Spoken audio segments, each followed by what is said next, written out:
Зеленые могучие леса, чистые голубые озера и реки, богатая флора и фауна, великолепные пейзажи, Беларусь. Красивая и спокойная страна, в которой живут приветливые люди. Многонациональная страна со своей самобытностью. Здесь можно увидеть множество старинных замков, дворцов, которые передают дух прошлого. Вот почему жители крупнейших городов республики Минска и Бреста с таким восторгом встретили Дни культуры Республики Ингушетия. В подготовке к такому масштабному и ответственному мероприятию участвовали почти все подведомственные организации Министерства культуры Ингушетии, 2 государственных музея, Национальная библиотека, Государственная филармония. Более 100 человек в течение нескольких месяцев планировали этот праздник. 7-8 декабря в Государственной филармонии в Минске и в Брестском областном дворце культуры профсоюзов официальная и творческая делегация из нашей республики познакомила жителей Белоруссии с историко-культурным и художественным наследием, а также природным богатством горного края.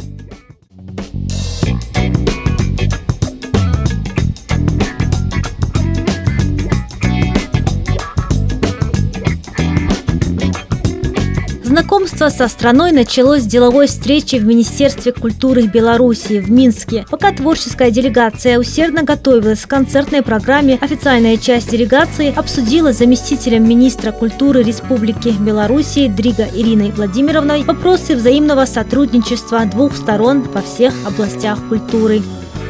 Огромное вам спасибо. От имени главы республики направлен приветственный адрес на имя министра, который, конечно, принял с глубоким удовлетворением наше намерение посетить Республику Белоруссии, передал самые сердечные поздравления, благополучия, процветания всему белорусскому народу. Естественно, планирует посетить эту благодатную землю с тем, чтобы поближе познакомиться с культурой и с руководством Республики Беларусь. На встрече также присутствовал полпред Ингушетии в Белоруссии Михаил Евлоев, который пригласил нас на экскурсию по Музею истории Великой Отечественной войны города Минска. Это первый в мире музей, посвященный самой кровопролитной войне 20 века, единственный в Белоруссии, созданный в годы фашистской оккупации. Современное здание музея впечатляет не только масштабами, но и символизмом, отражающим вехи истории 1941-1945 годов. Композиция объединяет 4 основных блока по числу военных лет и фронтов, участвующих в освобождении Беларуси. Главный фасад выполнен в виде праздничного салюта. 11 сверкающих лучей из нержавеющей стали символизируют Великую Победу и одновременно напоминают о 1100 трагических днях и ночах оккупации Минска.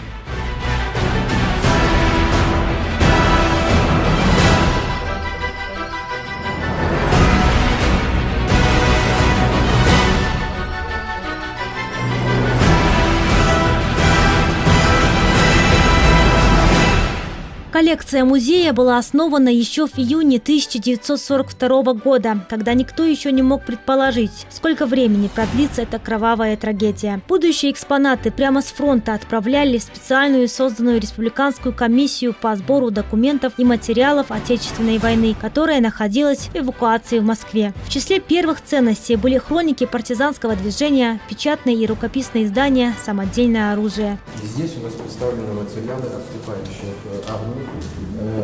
Красная армия, в том числе копии солдатских медальонов, которые использовались в Красной армии в тот период времени.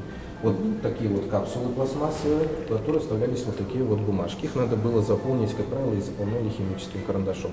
Но у солдат было такое поверье: если заполнишь вот этот медальон, то, скорее всего, ты погибнешь. Поэтому большая часть медальонов, как правило, они не заполняли. И поэтому, когда находят даже медальоны, когда у нас есть специальный 52-й поисковый батальон в вооруженных силах, который занимается поисковой деятельностью. За десятилетия исследований Великой Отечественной войны коллекция музея выросла многократно. До сих пор ее каждый год пополняют. На площади более 3000 квадратных метров можно рассмотреть свыше 8000 экспонатов, рассказывающих об истории Великой Отечественной войны. Всего в фондах хранится около 140 тысяч раритетов, собранных во время боевых действий на территории Восточной Европы и Германии, а также переданных посольствами разных стран уже в мирное время. Это знаменитая «Катюша», установка реактивной артиллерии БМ-13. Прогулка завершилась в великолепном зале Победы, который оформлен в виде стеклянного купола Берлинского Рейхстага, над которым в 1945 году советские воины водрузили знамя Победы.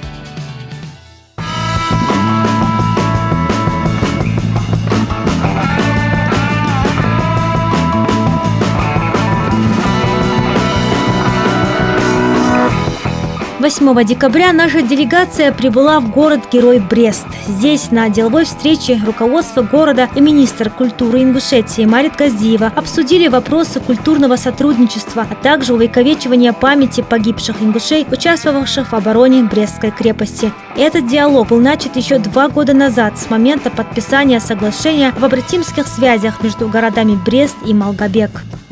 Белорусская земля, она для нас очень родная, в том смысле, что очень много уроженцев Ингушетии, свыше 100 человек, защищали Брестскую крепость. Так получилось, что они были призваны в 1940 еще году, и в 1941 году они встретили вот этот неравный бой с немецкой армадой в Брестской крепости. Их свыше 100 имен участников Брестского сражения. Конечно, здесь на родине мы очень свято чтим эти имена. Соглашение о побратимских связях между городами Малгобек и Брест было подписано 10 мая 2015 года. И сегодня экономические и культурные связи двух партнеров требуют развития и поиск новых граней сотрудничества.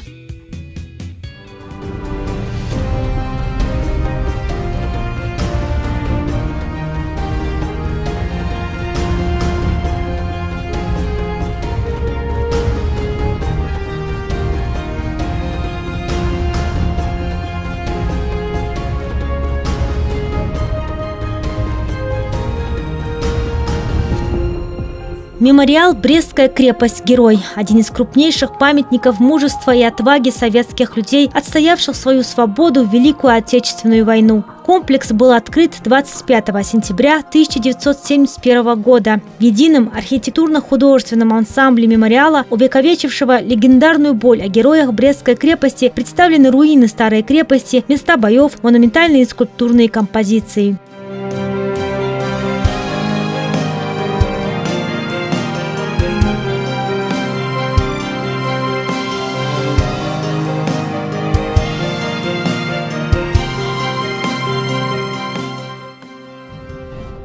И когда началась война, часть из этих людей, которые сумели выжить после первого артналета, они попытались спрятаться в различных укрытиях. Вот эти укрытия, один из них находился в земляном валу. Видите, встроенный пороховой погреб. Ну, давайте туда и подойдем.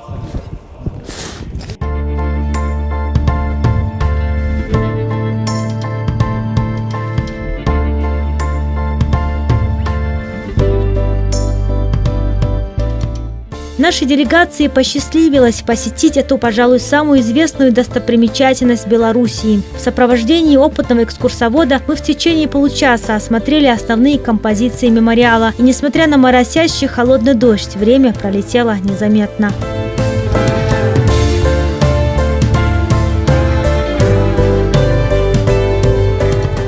Архитектурно-скульптурный ансамбль мемориала включает в себя главный монумент мужества – штык-обелиск, скульптурную композицию «Жажда», площадь церемониалов, уцелевшие сооружения крепости и музей. 100-метровый обелиск «Штык» виден из любой точки крепости и связан с основным монументом мужества 3 рядами надгробных плит. Известны имена более 200 захороненных здесь защитников крепости. Внимание нашей делегации обратили на памятные плиты, посвященные ингушам, защитникам Брестской крепости. Обратите внимание, вот рядовой Смурзиев Бессултан. Вот 22 июня 2017 года было увековечено имя призывника из Ингушетии. Служил в 125-м стрелковом полку и буквально в первые часы войны погиб в ходе артиллерийского обстрела. На основании свидетельских показаний сослуживца его имя было увековечено на плитах мемориала. И рядом, абсолютно рядом, на плитах имя, фамилия, отчество рядового Тичуева Халида Дмитриевича. Также на основании свидетельских показаний нескольких защитников крепости его имя было увековечено на плитах еще в 1971 году, в 70-е годы. И его дочь сейчас приезжает к нам в Брестскую крепость. Память героев войны почтили минутой молчания и возложением цветов к памятнику.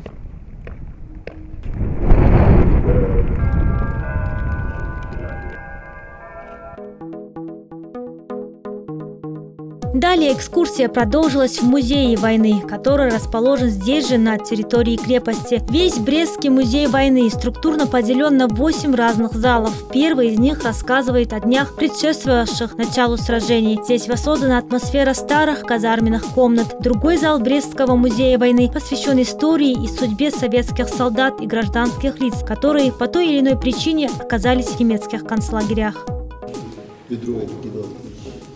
Все здесь найдено на территории крепости. А вот среди тех 389 человек, которые покинули Восточный форт, немецким командованием командировал найден не был. Он продолжил сражаться, и свой последний бой майор Гаврилов принял на 32-й день после начала войны, 23 июля 1941 года. Он один, без поддержки товарищей, измученный от голода и жажды, он продолжал сражаться, вступил в бой, бросил свои последние гранаты, выстрелил последние патроны из пистолета, и уже обессиленный, без сознания, был схвачен, отправлен в плен. Он также прошел через множество концлагерей, тюрем, в 1945 году был освобожден, на родине его ждали разного рода испытания.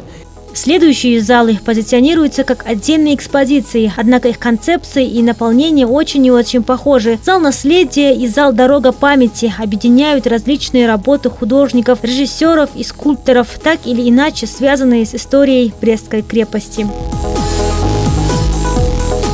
Но еще одним очагом сопротивления был участок казематов Восточных валов, там, где находится главный вход. Там сражались бойцы-артиллеристы. Отдельно зал отведен периоду битвы за Брестскую крепость. Старое оружие, фотографии советских солдат и фрагменты их воспоминаний. На Кобринском укреплении располагались казармы 125-го стрелкового полка, который был очень многонациональным. И вот одним из бойцов, который служил в этом полку и погиб в первые дни войны, это был Халид Дудевич Чичуев. Вот его фотография, она сделана с помощью автопортрета. В тот момент его оригинальной фотографии не было найдено, его мама, дочь точнее, приехала, и вот было установлено то, как выглядел человек. Эта емкая экскурсия еще раз убедила в том, что тема войны – это очень тонкая и важная тема для всех белорусов, и что об этом времени здесь не забывают. Марит Газдиева, в свою очередь, предложила представить музею-мемориалу Брестской крепости информацию об ингушах, участниках Великой Отечественной войны для последующего увековечивания их памяти в музее Бреста.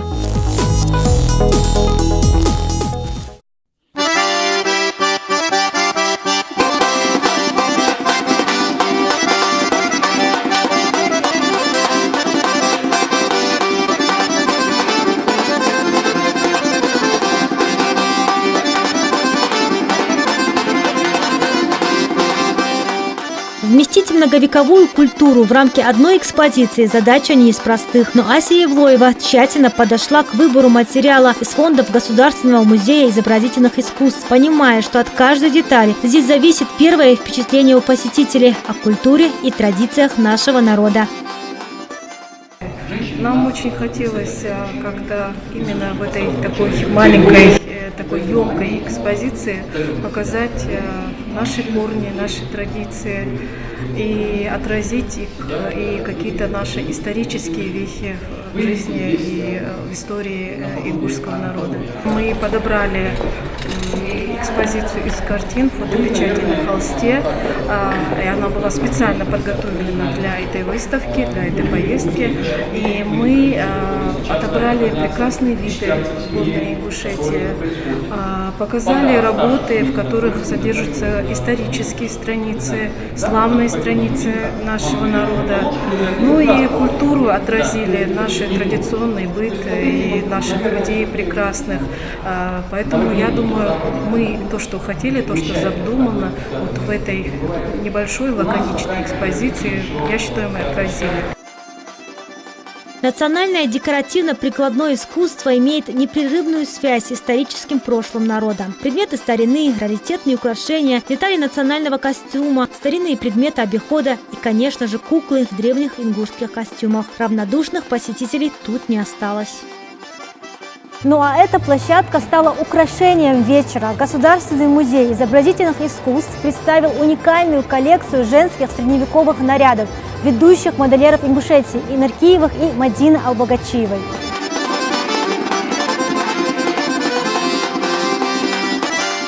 Отдельное внимание посетители обратили на народные головные уборы курхасы, которые ингушские женщины носили в древние века. Оригинальные высокие шапочки, украшенные старинными узорами, которые и ранее получили высокую оценку участников российских и международных конкурсов высокой моды.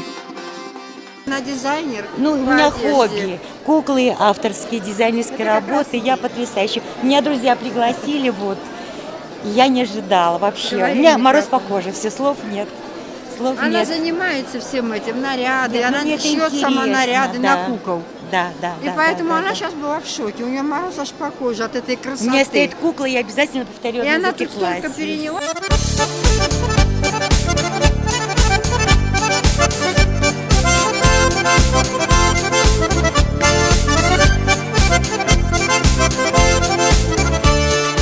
Жители Белоруссии познакомились с произведениями таких признанных мастеров живописи, как Мурада Паламкоева, Зелимхана Исмурзиева, Хасолта Акиева, Дауда Аздоева и других. Всего 25 работ, фотопечать на холсте, оригиналы которых хранятся в фонде Государственного музея изобразительных искусств Ингушетии. Живописные горные пейзажи, загадочные портреты, древние памятники архитектуры, удивительная атмосфера. Великолепная выставка, организованная здесь, просто чудо. И что живопись, что костюмы национальные. И вообще показали великолепную свою культуру. И почаще бы, чтобы приезжали так с разных регионов России, и нам было бы веселее, и узнали бы гораздо больше о России в целом. Чудесная живопись, смотрите, какая прекрасная живопись, отлично колоритом своим и композиционным решением, цветом. Просто великолепно. И костюмы, смотрите, какие разнообразные и в стиле выдержанные. Вот так и хочется рядом стать и сфотографироваться с каждым экспонатом. Или себе иметь такой же костюм дома у себя. Башни находились чуть поодаль от реки, потому что река подтачивала берега. Наши предки не строили башенные комплексы рядом с рекой. И самое интересное, назначение этих башен – это не только люди защищали свои башенные комплексы. Сигнал передавался с одной башни в другую. Вот они поэтому являются башнями, которые устремлены вверх.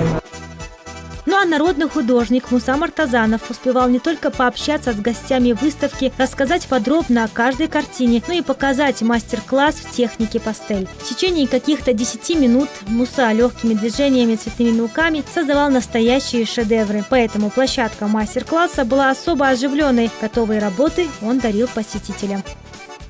Выставка очень понравилась. Горы такие, вот кажется, что... Ой, как бы туда попасть, видишь, что это народ, что это трудолюбивый народ, горный народ и, в общем-таки, красивый народ, будем говорить так. Я выражаю благодарность за сердечный прием. Каждая картина просматривалась зрителям, и было видно, что людям интересно, люди рады видеть творчество наших художников, куклы, которые тоже вызвали восторг у зрителей. Книжная выставка нашей библиотеки. Очень многие остались благодарны, очень многие интересовались, узнавали, кто автор того или иного издания, благодарили нашу национальную библиотеку.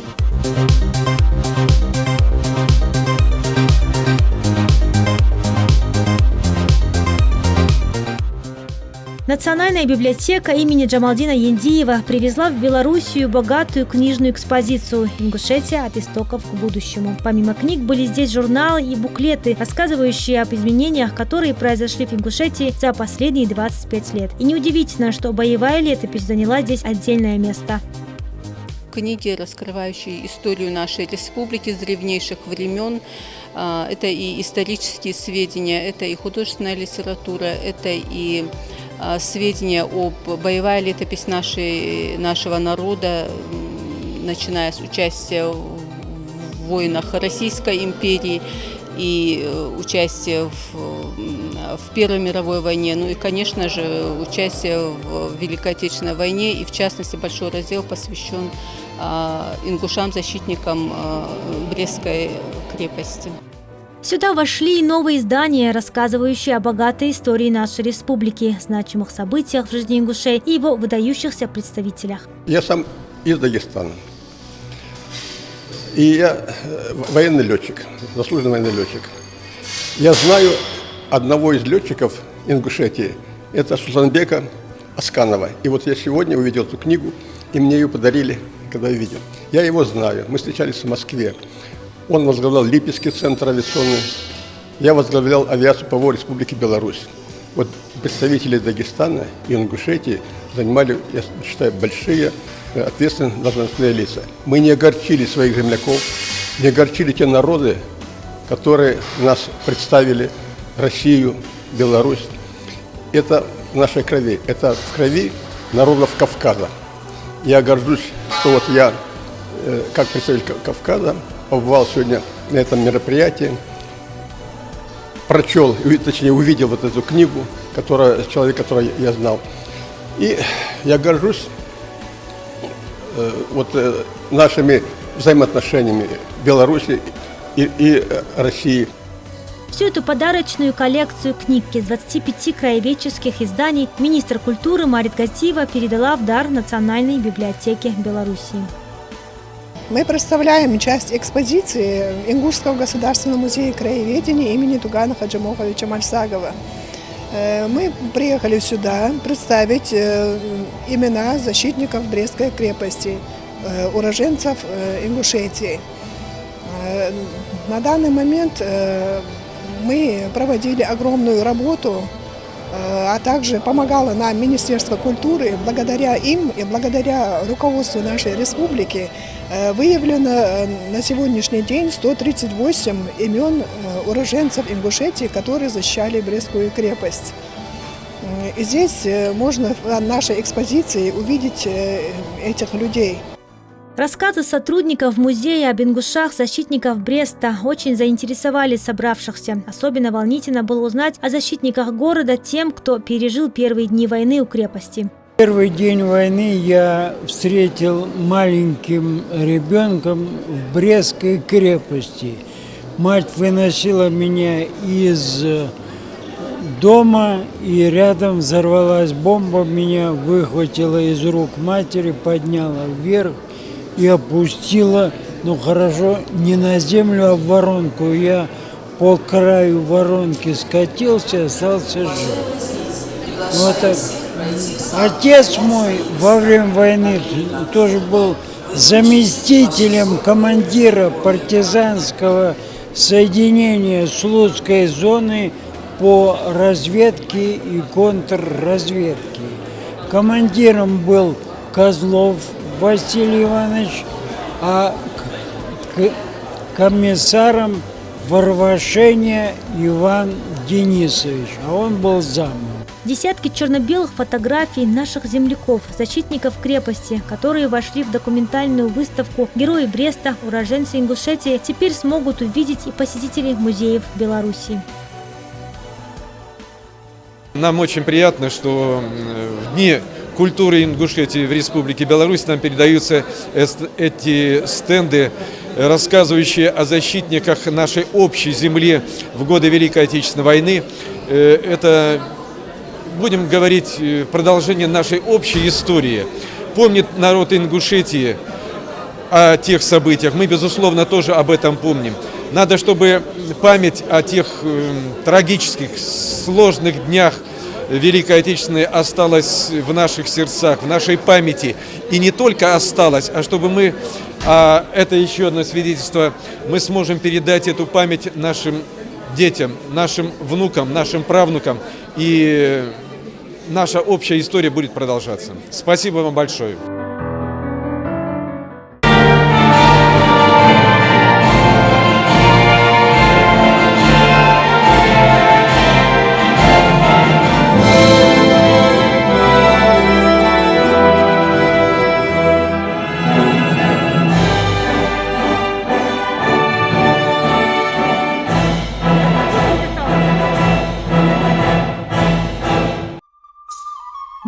русский, российский и ингушский. 3 национальных гимна подряд на одной сцене. Зал стоя встречает начало большого праздника, демонстрируя уважение и солидарность к 3 народам. Мы знали, что белорусы удивительный народ, до такой степени и не предполагали. Огромное спасибо. Низкий поклон за ваши открытые, красивые, добрые сердца.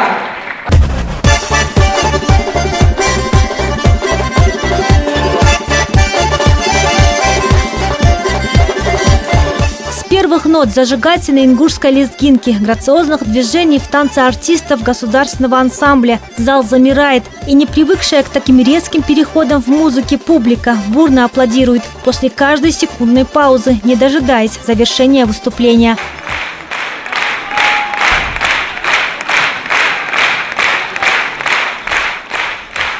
Никакое другое искусство не передает так ярко историю и культуру народа, как танец. Делится своими впечатлениями от концерта заместитель министра культуры Республики Беларусь Дигра Ирина Владимировна. Искусство танца – искусство, сотканное из мгновений, каждое из которых не только прекрасно, но уникально и неповторимо.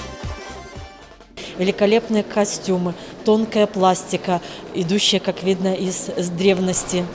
Прекрасные одухотворенные лица. Все это произвело огромное впечатление на белорусских зрителей. Мы благодарны всем, кто организовал эти Дни культуры. Конечно же, Министерству культуры и архивного отдела Ингушетии, которые выступили с такой инициативой, которые привезли к нам такой многогранный творческий десант. И надеемся, что эти Дни культуры станут началом наших дальнейших системных культурных связей, что когда эти белорусские артисты с такой же щедростью и радушием подарят свой талант и свое искусство народу Ингушетии.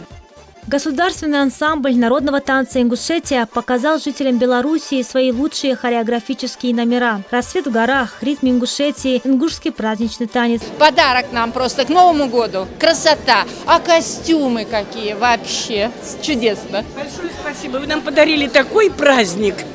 Это такая культура. Какие все, я думала, они на колесиках. А все ровненько. Это вообще такая грация. Большое вам спасибо. Я скажу на белорусской мове. От щирого сердца вам великое дякую за этот цудовный концерт.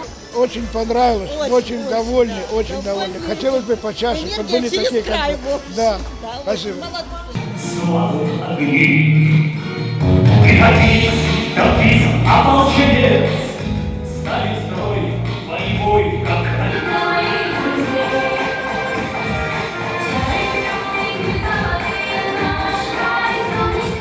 Бурными овациями встречали и провожали белорусы ингушских мастеров вокального искусства Алаудина Исмурзиева, Лему Нальгиеву, Рахмана Бекова и Рагду Ханиеву.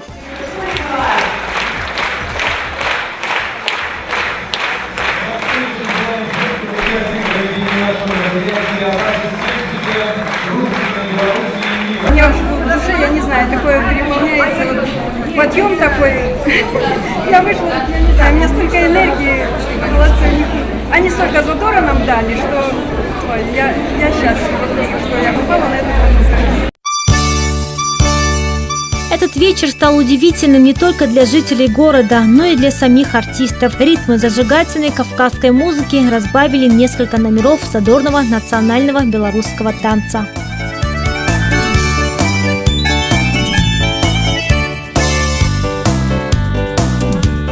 Ну а песня «Беловежская пуща», ставшая своеобразным символом Белоруссии, в талантливом исполнении Рагды Ханиевой вызвала у зрителей бурю оваций.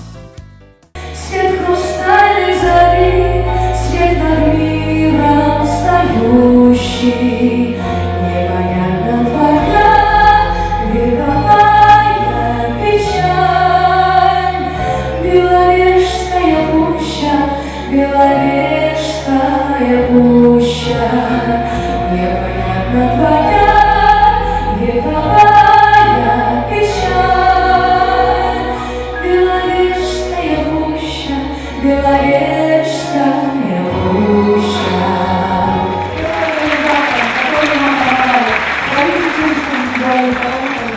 Это было пожелание организаторов, чтобы я исполнила какую-то песню на белорусскую тематику или на белорусском языке. Я выбрала песню «Беловежская пуща», и, я думаю, не прогадала с этим выбором.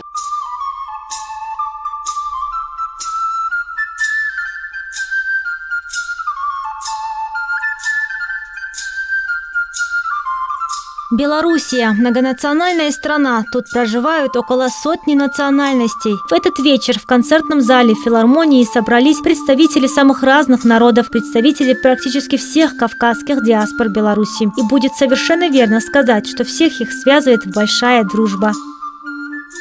Очень прекрасное впечатление. Вот, очень хороший концерт. Действительно понравилось, очень хорошо.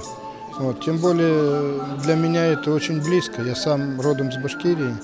Вот, и у меня очень много друзей Ингушетии, с Чечни.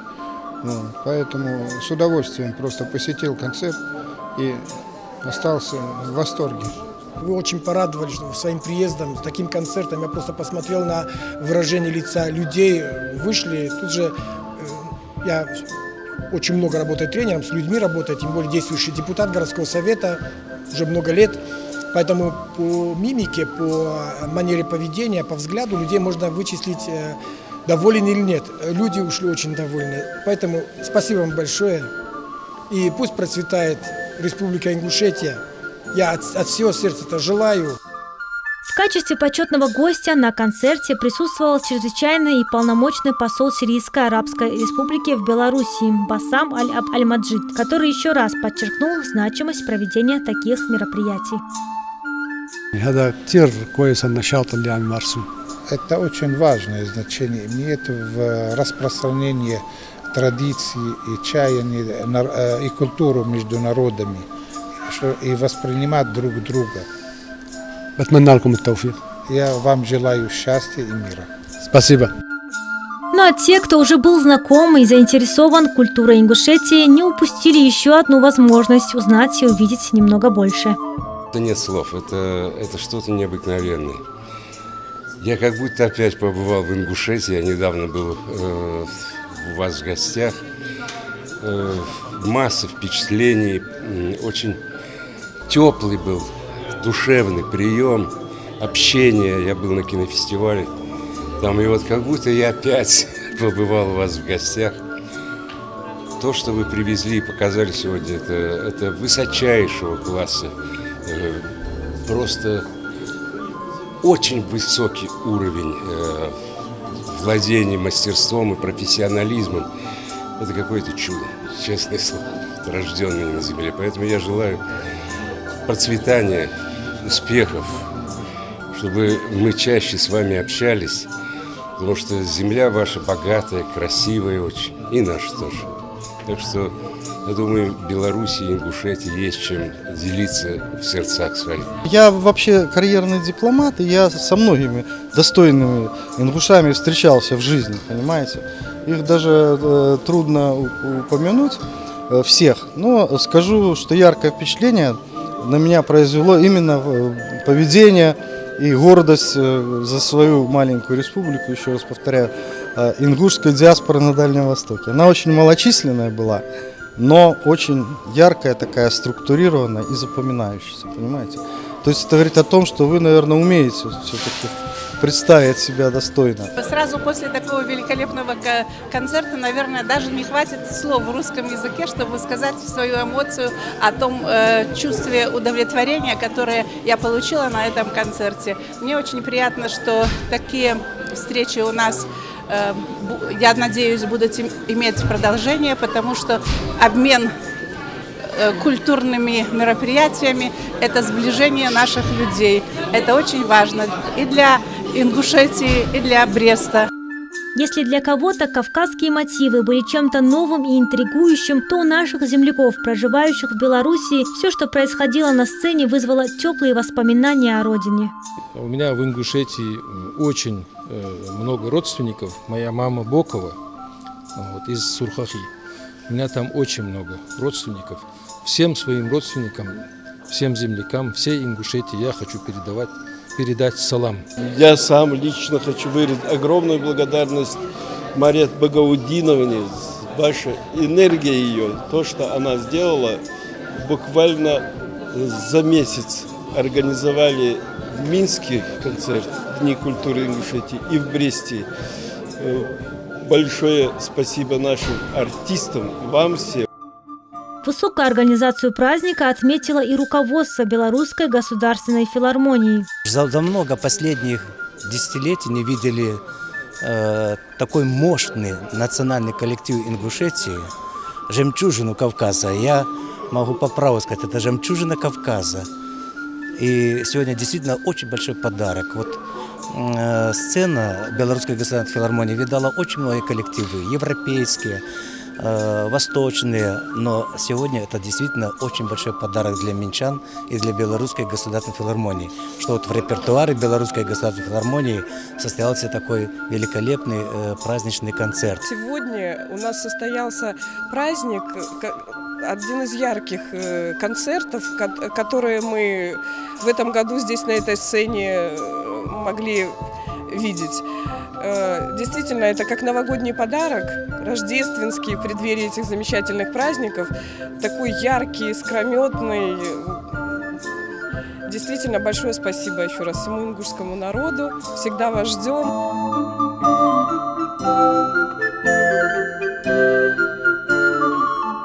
В 2019 году Брест отметит свой тысячелетний юбилей в статусе культурной столицы СНГ. Именно поэтому на деловых встречах с руководством города говорили о возможности включения культурной программы Республики Ингушетия в празднование тысячелетнего дня рождения города.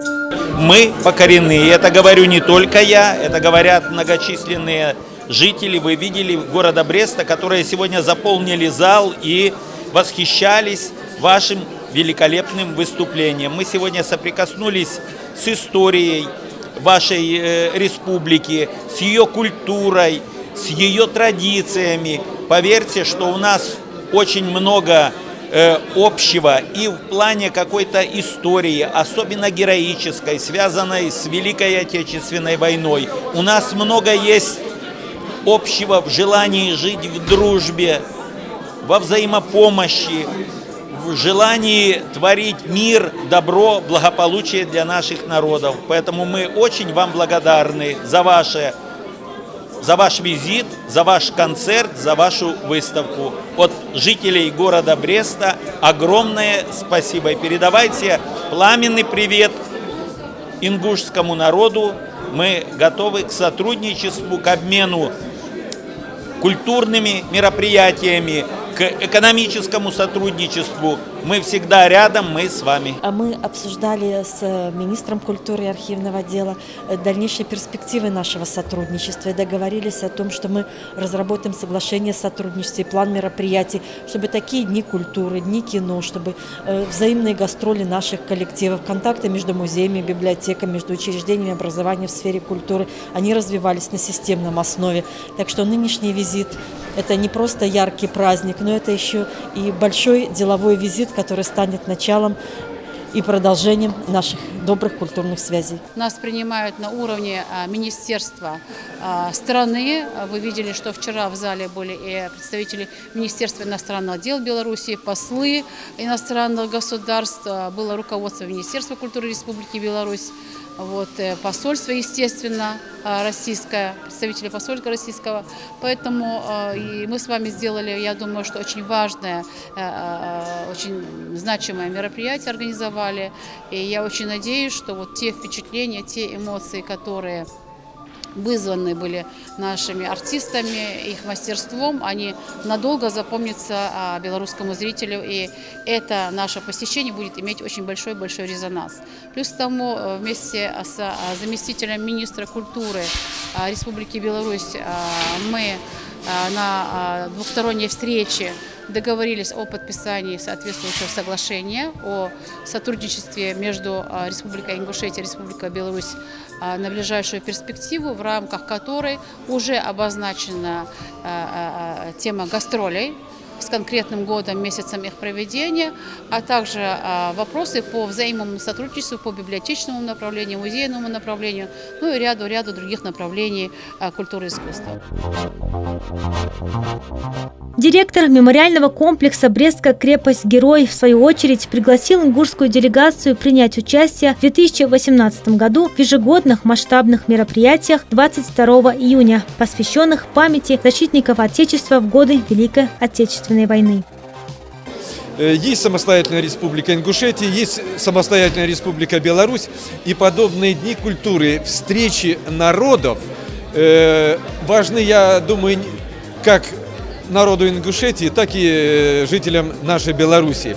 То, что сегодня мы увидели замечательный концерт, прекрасная выставка, это свидетельство еще того, что мы дружны по-прежнему, что мы все вместе. А когда мы вместе, нам любые трудности и преграды легко будет преодолевать.